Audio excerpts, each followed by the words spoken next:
Aneurysm అంటూ వస్తే దానికి మందులు వైద్య విధానం అన్నది చేయాల్సిందే. మందులు నిజానికి లేవు. యాంజియోగ్రామ్ చేస్తాం. యాంజియోగ్రామ్ చేసినట్టయితే ఒక 10 మందిలో ఎన్యూరిజం కనబడకపోవచ్చు. ఉన్నది సబర్కినైన్ హెమరేజే, కానీ 10 మందిలో లేదు. అది శాస్త్రం ప్రపంచం అంతా కూడా అలాంటి ఏదైతే గణాంకాలి అలాంటి వాళ్ళు మనం అబ్జర్వ్ చేయాలి.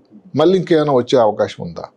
ఎన్యూరిజం వచ్చింది, ఒక కొన్ని సంవత్సరాల వరకు దానికి ఏంటంటే ఆపరేషనే, అంటే మెదడు ఓపెన్ చేసి ఎక్కడైతే ఎన్యూరిజం ఉందో అక్కడికి వెళ్ళి మైక్రోస్కోప్ సాధనం ద్వారా దాన్ని క్లిప్ వేసేవాళ్ళం, క్లిప్పింగ్ అని అనేవాళ్ళం.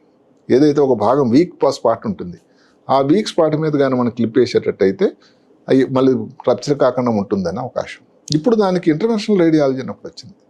అంటే ఏమిటంటే దానికి ఒక బెలూనో లేదా ఒక కాయిలో పెట్టడం, ఆ వీక్ స్పాట్ని దాన్ని పూడ్చినట్టయితే ఇబ్బంది తక్కువ ఉంటుంది.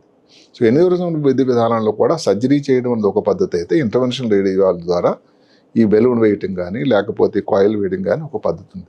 మీరు తీసుకునే అదే మందులు, అదే నాణ్యమైన మందులు మెడ్ ప్లస్ బ్రాండ్స్ పై సగం ధరకే.